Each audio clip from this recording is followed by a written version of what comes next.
Assalamu alaikum to all my students which are in standard 5th. I am here to teach you Islamiyat. First of all, I was told you regarding your second lecture what we was done this. We done Surah Quraysh with translation as well. Copy work. Students, I hope you all are done your copy work at time. Now this is your third lecture of Islamiyat. In this lecture, first you make a title page of chapter number 1 in Mikate Awwal and the chapter name is Eidul Azha. Open your Islamiyat book, look at the page number 65. Your chapter name is Eidul Azha.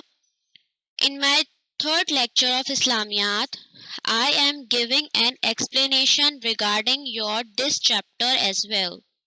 So, kindly students, you must be listen this explanation concentrately and carefully.